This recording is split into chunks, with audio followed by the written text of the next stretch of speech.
Salut à tous, c'est Programme53. Aujourd'hui, j'ai décidé de créer une nouvelle série de vidéos.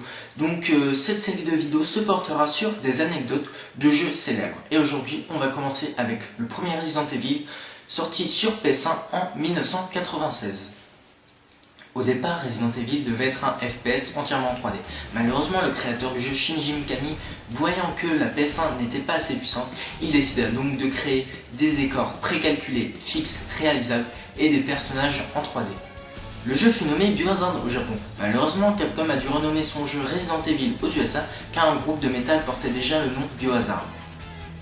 Shinji Mikami, le créateur du jeu, n'avait donc pas son mot à dire et déclara-t-il après que le nom Resident Evil était selon lui débile.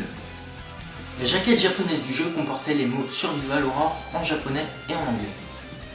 Ce terme fut donc repris après pour désigner ce type de jeu. Les célèbres écrans de chargement qui affichent une porte en train de s'ouvrir lors d'un changement de salle sont repris du jeu Sweet Home, sorti sur NES en 1989 et qui a été créé par Capcom.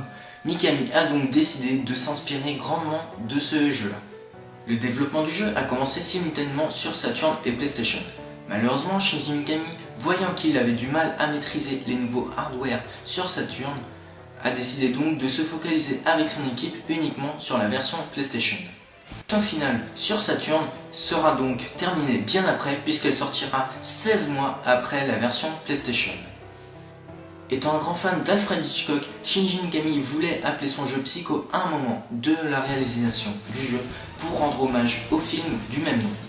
Ce nouvel épisode marque également l'arrivée d'un nouvel easter egg. En effet, sur le premier Resident Evil, on peut apercevoir le tableau du château de Neuschwanstein. Ce dernier peut donc également être vu sur le Resident Evil 0, 2, 4 et celui de Resident Evil Code Veronica. L'introduction a été tournée par Shinji Mikami lui-même qui avoue le très mauvais jeu des acteurs, ce qui est dû notamment à le peu de moyens mis en place pour la réalisation de l'introduction. Au départ, les ennemis du jeu devaient être des fantômes et autres esprits.